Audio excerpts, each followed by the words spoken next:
Hi, this is Mary Lou at Face Yoga Unveiled, and thank you so much for joining me. Today, our focus is going to be on another part of the basic foundations of face yoga, and this is about your habits. Oh my gosh, there's so many habits we have that are conscious and unconscious that we don't think about, but they influence our face, but also our entire body. So I'm going to go over those with you. You'll get to learn what your dominances are and what I mean by dominance is, and then kind of some things we can do to be aware of. So our intention is to start observing, but not be critical. Be an observer of yourself in awe and wonder, but not in criticism. So I want you to get your lovely facial oil or moisturizer. Today I am using Dermaki's their Nourish oil, which is again, one of my favorites, smells absolutely lovely, and it does literally nourish your skin and repair it. So if you have oil, make sure you shake it. Place some on your fingertips of oil or moisturizer. Rub it in to warm it up. I want you to breathe it in. And then pat on your face, throat, décolleté, and then up and out. This is your check-in. So just think you can start your day, each day with a little bit of face yoga by simply, when you apply your moisturizer or facial oil, going up and out that 45-degree angle. And if it's nice and light, you will also be releasing lymphatic glands. So lymphatic fluid, I should say, and like doing this with the backs of your hands just helps move. You have a lot of glands like right underneath here. This also helps remove that fluid. And then lovely trickle down the side. Like I'm already feeling some swallowing.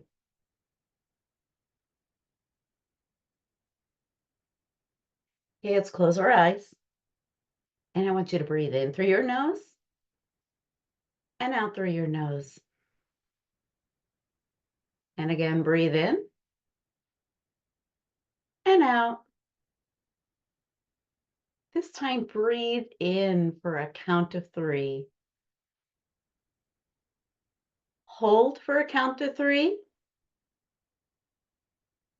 And exhale through your nose for a count of 3. Hold for 3. Inhale for 3.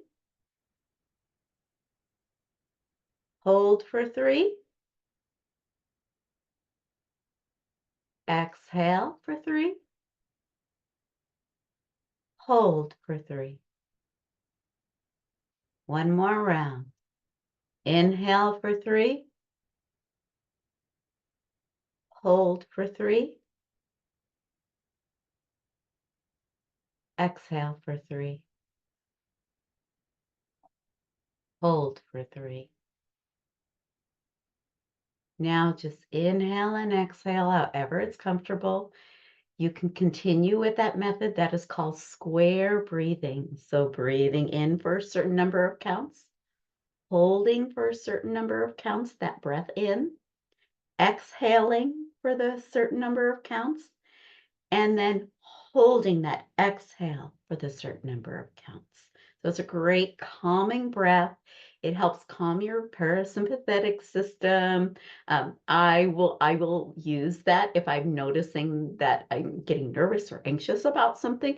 I will use that square breathing because it regulates. I focus on the breathing instead of my thoughts. And that just really helps. It helps calm, but it regulates the system and really makes you think of your inhale, exhale, and those pauses, which are really critical and beneficial for our body. Okay, dominances. Dominances, when I talk about that, you already know if you're left or you're right-handed. So I am right-handed. Always use my right hand. It is the one that works the most and all of that. When we are dominant on certain sides, what happens is our body leads with that. You have a dominant leg. So for me, I can always tell my dominance is with my legs. I don't think about it much until it's time for me to get on an escalator. Or if you're at the airport, those walking tracks, you'll notice how people will like stop and hesitate. And that's because they are finding their dominant foot to go forward. That's where they feel the strongest. So to find your dominant foot, that's one way. And also, it's to simply be an observer. So for me, like I have to think right now, what is my dominant foot? So I'm just going to walk back and forth. And my left foot is my dominant foot. So I have a right dominant hand, a left dominant foot. Sometimes people are all dominant on one side. That's okay. Sometimes you're alternating the way I am. You also have a dominant ear. How you find your dominant ear is pick up your phone and put it to your ear. Yeah, that's your dominant ear. Notice how you always use it for listening. Notice how you also position yourself to maybe if you're in a large group or an audience, that tells a lot about why you always want to be on one side versus another side. How if you're on another side of the room or sitting in an area you're just kind of may feel a little agitated or bothered, that's because you have dominances. And that's what you're familiar with. It is comfortable. You feel like you get the best input when you can get it all from that dominant ear, especially if you're an auditory learner. You also have a dominant eye. So I do not have a tube. So a tube, what I'm thinking about is like a empty toilet paper tube or a paper towel tube. So a thing you could do is take a piece of paper, simply roll it, and do record your dominances down once you find them, because I want you to start, I'll tell you in a little bit what you need to do. So to find your dominant eye, make a tube so you can see through it. And what you do, you can do this standing, sitting, it does not matter. You hold it out at arm's distance. So I'm holding it out at arm's distance. I'm looking through it with both eyes. And I keep looking through it with both eyes as I bring it right toward my face. And you're going to notice it veers to one eye. Don't think about it, just your focus is looking through there and being able to see. So let me do that again. I'm holding it out, arm's distance. I have that posture alignment. I'm not working really hard. My hands are not clasped really tight. So you're holding it out, arm's distance, and then bring it toward, just so you can keep looking through it. So I have my left eye is my dominant eye. And another way I can tell is if I'm like looking at something or when I'm like aiming or something, I will close my right eye because I know this eye is more dominant. Now you may be wondering, why is dominance so important, Mary Lou? Like, what does this have to do with face yoga? Think about it. If you lead with your dominances, your dominant part of your body all the time, what happens is we get out of sync as we get older. So the way to counteract that is start using your non-dominant side. Be conscientious of it. Another thing is you chew on one side more than another. So, and you may go, oh, I don't do that. I'm going to ask you to take a mirror next time you eat and just chew, chew, chew, and then take the mirror up and look. And you may realize, and do that several times. You may realize, gosh, my food is always on one side of my mouth versus the other. That means you are chewing on that side more than the other. So usually those teeth are a little more worn down. You can also ask your dentist when you go. They can help you with that dominances. And you want to create that balance in our body. When one side's more dominant, those muscles get super strong and they take over. The non-dominant side is what they start doing. So, for instance, me, I am right-handed. That is my stronger arm, everything else. My left side tries to compensate by lifting and using it.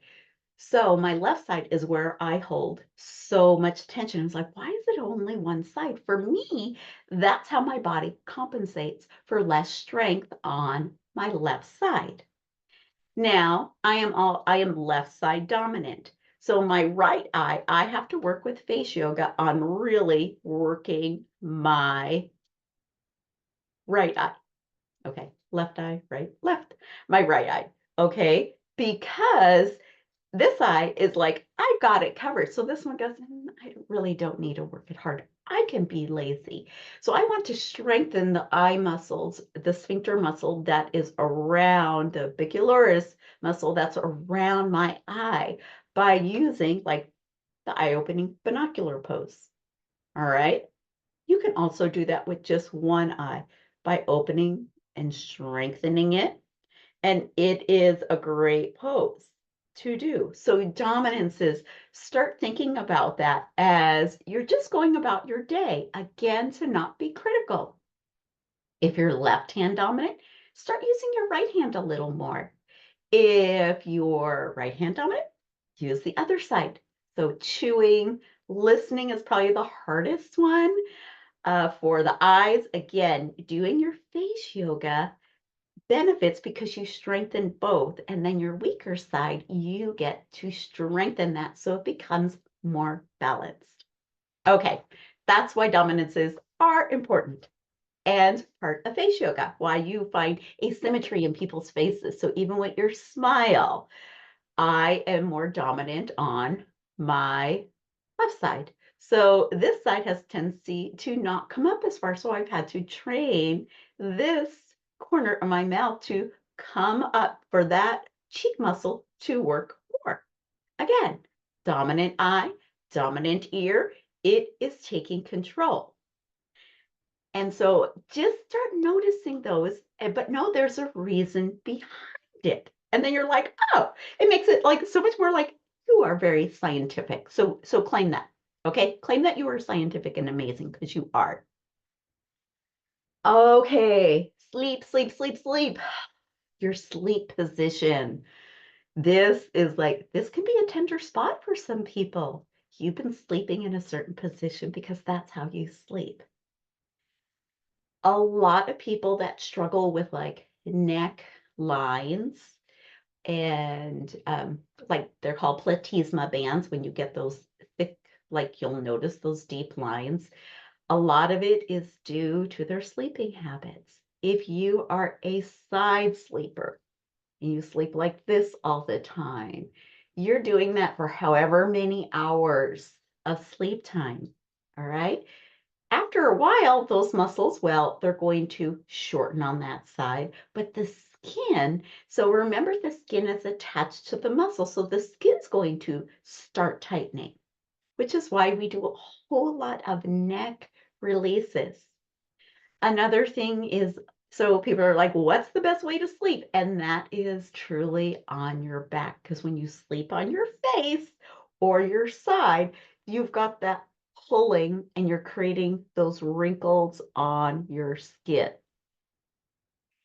Another tip is to use a silk or satin pillowcase because it does not create creases on your face. It's also better for your hair. Your hair glides. It does not catch as you're moving, especially if you move when you sleep, the way I am a mover when I sleep.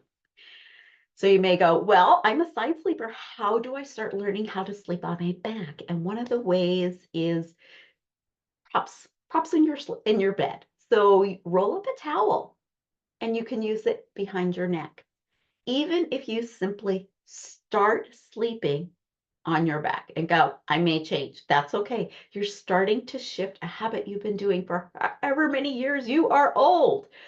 So give yourself that time and grace. If you notice you're a side sleeper and that's really hard, think about what your pillow is. If you need something flatter, if you need something where you know it's not causing scrunchiness.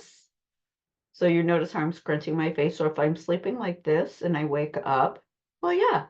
Plus, fluid drains and pools that way. So when you wake up, you may go, gosh, why am I puffy on one side? Oh, which way did you sleep? That fluid is going to pool. So that's why some people will wake up and notice, gosh, I'm really puffy on this side. Well, that's a clue of what's happening underneath your skin. All right, enough on sleep. So if you have more questions about dominances or sleep, just let me know. Habits. Oh, when you put on your makeup, like your mascara or your eyeshadow, notice what you automatically do. When you go in there, you may go like that and wrinkle your brows. Use your opposite hand to train that forehead because it really doesn't need to move. Those eye muscles are strong enough. So I've had to learn to use this hand to put on my eyeshadow, to put on my mascara, and then train to go, okay, now can I do it without wrinkling my forehead? When you put on your lipstick, think about that. Are you always pursing your lips so you get those lines? All right, so start maybe softening that purse instead of it being so tight. Again, little tips, little tricks, because you're being an observer, not a critic of yourself. Let me see what I have. Your resting face. If your resting face is this, that's why you get those marionette lines, those long lines down there. If that's your resting face, your depressor muscles are working. They're pulling down. But if this, you start being conscious, and it's a conscious decision of a secret smile. That's why I always talk to you about your secret smile. You're using the levator, these lifting muscles. So notice just the shape of my chin. Let me put my hair back because you're going to see the difference. If most of my time, my resting face is my depressor muscles. So just look at the shape. That's not much, but you'll see how it already goes square. Now, if this is my resting face, look at how that angled. It's not big, neither is large, but it is subtle. But again, you're training the muscles underneath your skin is what you're doing. As you train those muscles, it creates new muscle memory tracks in your brain. That's what you want to do. Oh, it's also great for your brain. So another benefit. Last habit I want to talk about. We know drinking water is important. Drinking hot water, hot to like on the warmer side of water, not cold, not iced. It's like a shock to your system. Hot water is so beneficial to your body. It is very soothing. It also helps your digestion. And when I started this practice, it was really hard to drink the hot water. All I could do was take a few sips. Now I literally crave hot water. And when I go out, hot water is in my water bottles because you cannot get hot water around. You can always get ice water. That's what they always serve when you go to a restaurant, or they have it in decanters, but they do not have the hot or iced water. But if there's like hot water for tea, if I'm like at a conference, I'll just take the hot water. Sometimes I'll take the tea, but that's a thing also. It is so good for your body, for your digestion. It helps calm. And so just start playing with the practice of hot to like on the warmer side of water to drink. You don't want it scalding your mouth. Hey, you want it to be soothing. And you will find if you start this habit that you will start enjoying and loving it. All right. I believe those are the basics that I really wanted to share with you about face yoga because if we don't have those principles, besides last week, which was posture and alignment, you will not get the full benefits if you don't start changing your awareness and your habits, because that's what you do most of the day. So start thinking, do I slump like this? If I get tired at my desk, am I like this? Well, look what happens if I'm like this. Yeah, unconsciously. All those hours, all those times, they add up. But again, if I start doing the opposite, those add up and they retrain the muscles, they retrain your brain muscle memory. All right. Have an absolutely fabulous day. Thank you for joining me. And remember that you are loved, that you are precious, that you are beautiful, cherished, worthy, right here, right now, right where you are at. Have a wonderful day.